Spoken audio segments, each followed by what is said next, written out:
आज हम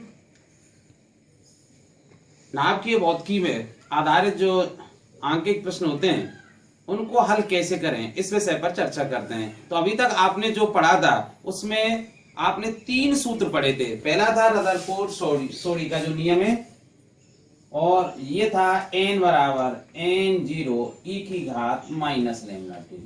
ठीक है। और दूसरी चीज इसके उपरांत हमने आपको पढ़ाया था कि अर्ध आयुकाल कितना होता है। हम जानते हैं कि वह समय जिसमें किसी रेडियो एक्टिव तत्व के परमाणुओं की संख्या विघटित होकर या घटकर प्रारंभिक मान की आधी रह जाए वो अर्धायु कहलाता है। और अर्धायुकाल और क्षयांक के मध्य या डिसइंटीग्रेशन जो कांस्टेंट है उसके मध्य जो हमने संबंध स्थापित किया था वो था कि t बराबर अर्थात अर्धायुकाल होता है 0.693 अपॉन लैम्डा। ठीक है। तो इस सूत्र की सहायता से अगर हमें क्षयांक ज्ञात है तो उस रेडियोएक्टिव तत्व का हम अर्धायुकाल ज्ञात कर सकते हैं, और अर्धायुकाल ज्ञात है तो क्षयांक ज्ञात कर सकते हैं। कैसे कि लैम्डा इक्वल टू हो जाएगा 0.693 अपॉन टी। ठीक है। इसके पश्चात हमने देखा था माध्य आयु या average life of radioactive substance. तो इसके बारे में हम आपको बताएं कि किसी तत्व की जो माध्य आयु या औसत आयु उसके क्षयांक के व्युत्क्रम के बराबर होती है। तो जो औसत आयु थी, औसत आयु को हमने व्यक्त किया था t0 से, और वो किसके बराबर था 1 अपॉन लैम्डा के। ठीक है। अब देखिए इस सूत्र को मैं कैसे लिख सकता हूं। t क्या थी? अर्ध आयुकाल, अर्ध आयुकाल t बराबर, इसको कैसे लिख सकता हूं मैं 0.693 इंटू 1 अपॉन लैम्डा। और हम जानते हैं 0.693 इंटू 1 अपॉन लैम्डा का मान आपको पता है वो किसके बराबर है? औसत आयु के। तो इसका मतलब t0। अतः हम क्या कह सकते हैं कि अर्ध आयुकाल t किसके बराबर होगा? 0.693 इंटू माध्य आयु। ठीक है। तो इन 3 सूत्रों का प्रयोग करके हम आंकिक प्रश्नों को आसानी से हल कर सकते हैं। कभी कभी ट्रिकी वे में हमको एक सूत्र की आवश्यकता और पड़ेगी, उस सूत्र को मैं अभी बताता हूं आपको।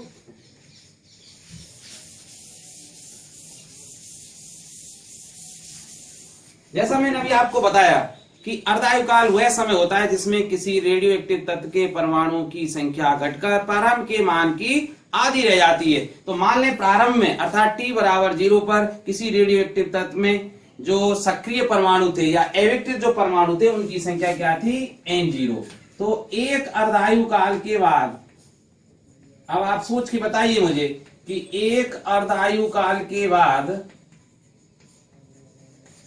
सक्रिय परमाणुओं की संख्या कितनी हो जाएगी या कितनी रह जाएगी, ऐसा कहें हम, सक्रिय परमाणुओं की संख्या।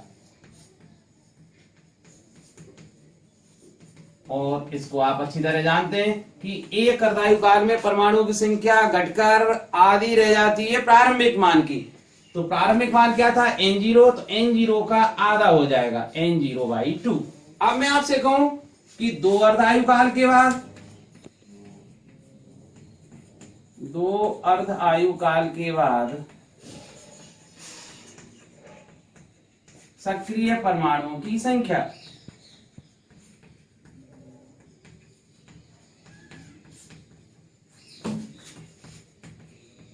तो सीधी सी बात है कि जो शेष बचे हुए थे उनका आधा हो जाएगा, अर्थात हाफ ऑफ n0/2। इसका मतलब n0 अपॉन 2 की घात 2। ठीक है। इसी तरह अगर मैं कहूं कि 3 अर्धायुकाल के बाद, 3 अर्धायुकाल के बाद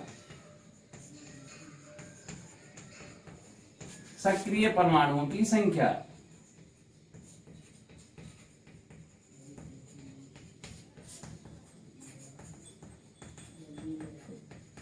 अब क्या होगा? तो 2 अर्धायुकाल के पश्चात जितने शेष अविघटित परमाणु बचे थे उनका आधा हो जाएगा। ठीक है। तो आधा किसका? इस संख्या का n0/2 की पावर 2 अर्थात n0/2। 2 की घात 3। अब इसको ध्यान देखिए, एक अर्धायु काल के पश्चात सक्रिय परमाणु की संख्या कितनी थी, n0/2 की घात 1 लिख सकता हूं मैं।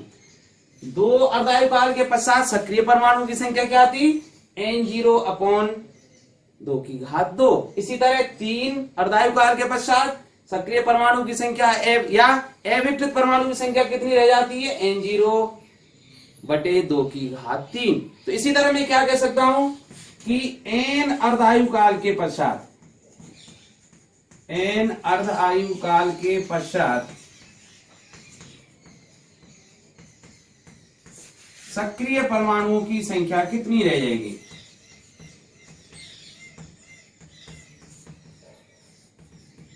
तो आपका सीधा सा आंसर होगा कितना, n0/2 की घात n। ठीक है, अब ध्यान से देखिए, जब हमने रदरफोर्ड सोडी का जो नियम स्थापित किया था तो हमने क्या माना था कि प्रारंभ में अविकृत परमाणु की संख्या क्या, n0, और t समय पश्चात, ठीक है, अविकृत परमाणु की संख्या हम कितना लेकर चले थे, n। तो एक बात ध्यान दीजिए, ये n अर्धायु काल, ये क्या है, कोई समय t तो होगा, ठीक है, तो n अर्धायु काल का जो समय है उसको मैं t समय मान लेता हूं, ठीक है। तो t समय के बाद या t काल के बाद सक्रिय परमाणुओं की संख्या कितनी है भाई,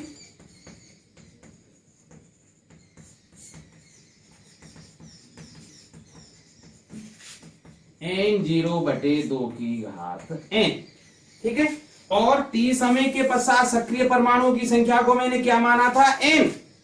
ध्यान दीजिए आप, t समय के पश्चात सक्रिय परमाणु या अविकृत परमाणु की संख्या को क्या माना था मैंने, n। तो n बराबर क्या होगा, n0/2 की घात n। और अगर मैं इस समीकरण को ऐसे लिखूं, n/n0, n0 को उठा के यहां ले आए हम, तो क्या हो जाएगा, 1/2 की घात और n।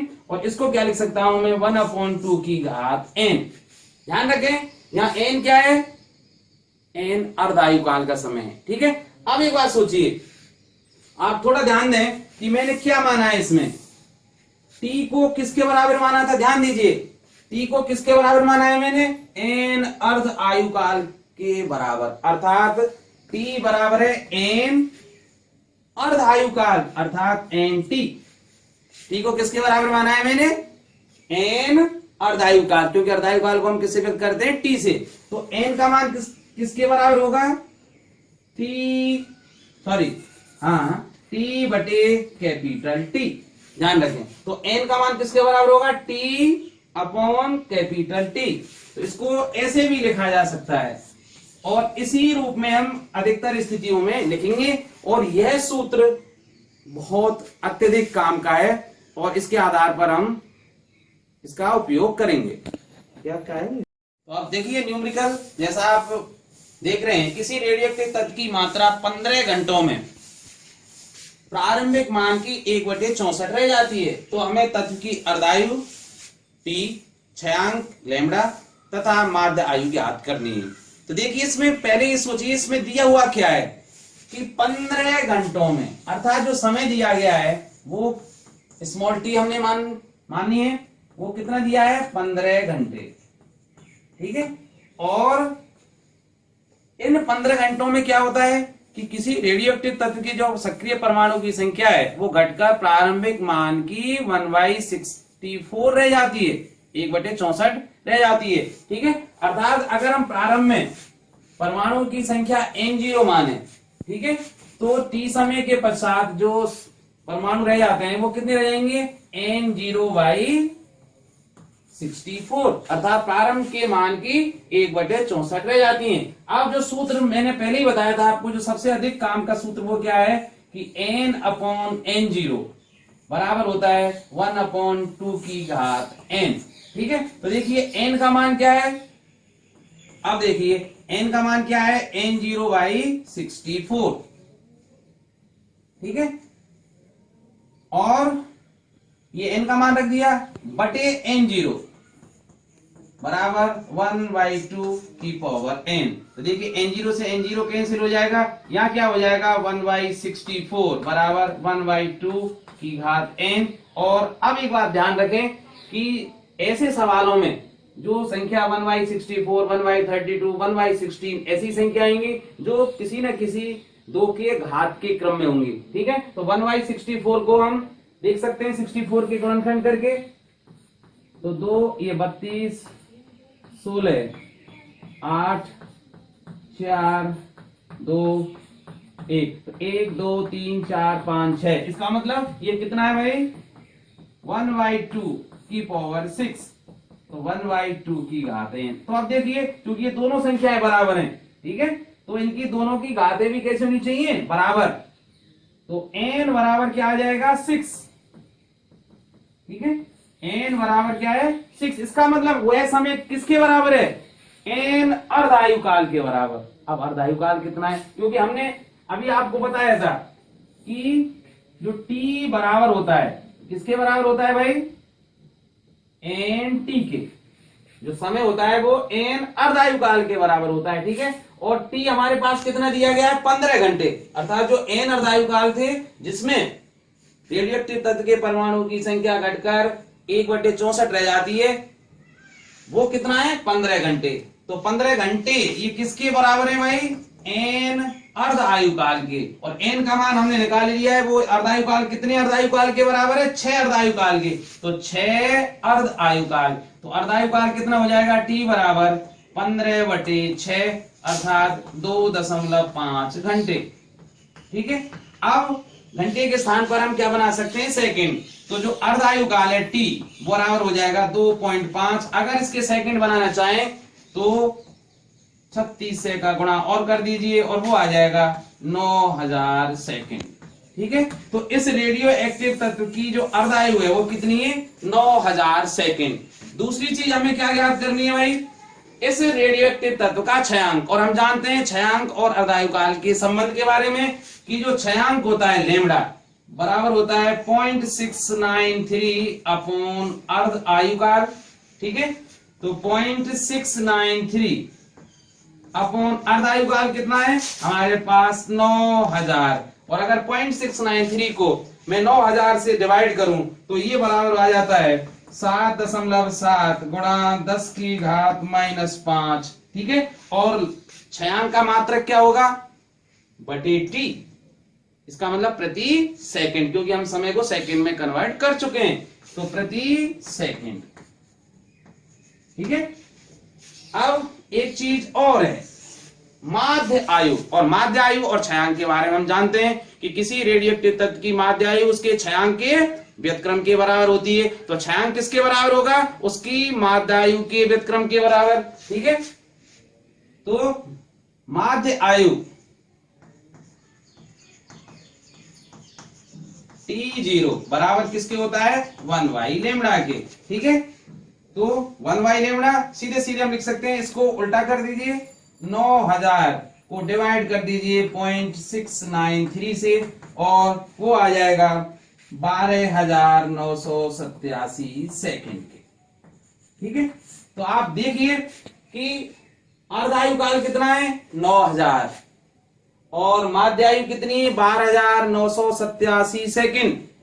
ध्यान रखें इस बात का कि अर्धायु काल वह समय होता है जिसमें रेडियोएक्टिव तत्व के परमाणुओं की संख्या घटकर प्रारंभ के मान की आधी रह जाती है, और माध्य आयु क्या होता है, माध्य आयु के बारे में जैसे मैंने बताया था कि कोई रेडियोएक्टिव तत्व जैसे विघटन होना शुरू होता है तो उसके जो प्रारंभ में परमाणु विकटित हो जाते हैं उनकी आयु कम होती है और बाद में विकटित होने वाले परमाणु की संख्या अधिक होती है, और कोई रेडियोएक्टिव तत्व अनंत काल में ही विकटित होता है, अर्थात किसी भी रेडियोएक्टिव तत्व के जो परमाणु हैं जो पहले विकटित हो जाएंगे उनकी आयु कम, बाद में विकटित होंगे उनकी आयु अधिक। तो हम माध्य आयु या एवरेज आयु कैसे निकालते हैं कि समस्त परमाणुओं की आयु के योग में समस्त परमाणुओं की संख्या का क्या देते हैं भाग, और ठीक है, तो इस हिसाब से जो माध्य आयु है वो कितनी आई है 12987 सेकेंड। हम इसको दूसरे सूत्र से भी निकाल सकते थे, हमने पहले ही आपको बताया था कि माध्य आयु और औसत आयु में संबंध, माध्य आयु और अर्धायु काल में जो संबंध बताया था कि अर्ध आयु काल